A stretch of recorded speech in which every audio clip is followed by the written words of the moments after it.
Hello, everybody.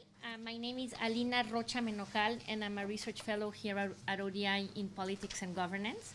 And it's a real pleasure to welcome you all today to what promises to be an extremely exciting event on elections and the important role they may play in helping to build legitimacy in post-conflict settings.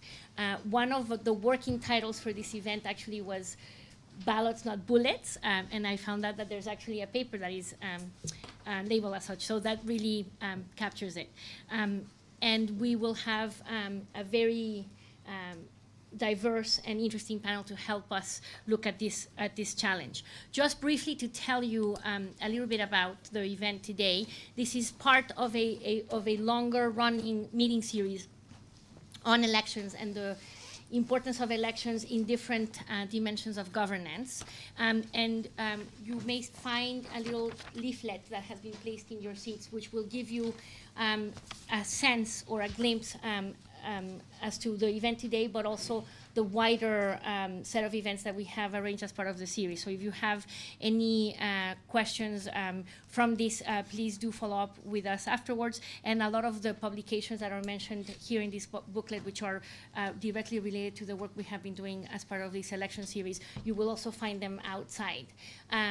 This series on elections, which we started in March 2013, has been very kindly supported by BBC Media Action, International Idea in Sweden, and we have had very good collaborative relations with also the Legitimacy Institute, and today very happily with the Asia Foundation on helping us to put together these events. So without further ado, I would like to also introduce our different panelists. I have asked each of them to speak for about 10 to 12 minutes so that then we have time to engage with the audience on different aspects of what is discussed. And if I may, I will just introduce them in the order in which they will be speaking so that you get a sense of who is who at what juncture. So to my left, I have Claire Smith, who will be our first speaker, who will be providing an overview in a way of the debate on elections and the impact they can have in helping to build legitimacy in post-conflict settings or in bringing about challenges that have to be addressed. Claire is a lecturer in politics at the University of York. But not only that, she's also a good friend of mine from grad school. So that's an interesting coincidence that brought us together through this meeting. So that's very positive.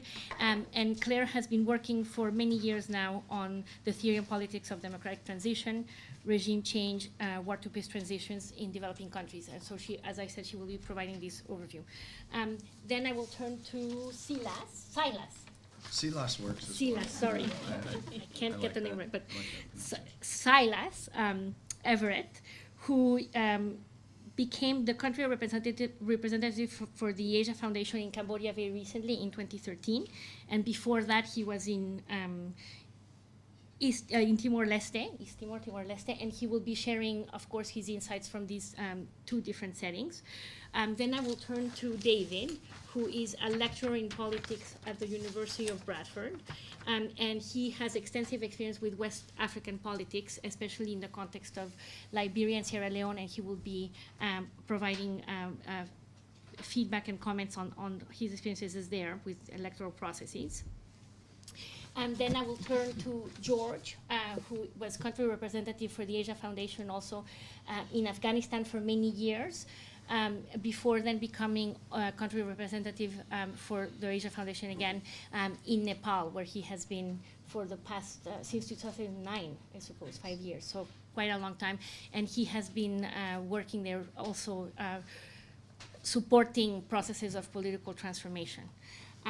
And then, last but definitely not least, I will turn to my colleague Lisa Denny, who is works with us as a research fellow also in the Politics and Governance program and has extensive expertise on issues related to justice and security and development, and also quite a bit of experience in both Timor and Sierra Leone. So without further ado, I will turn to Claire.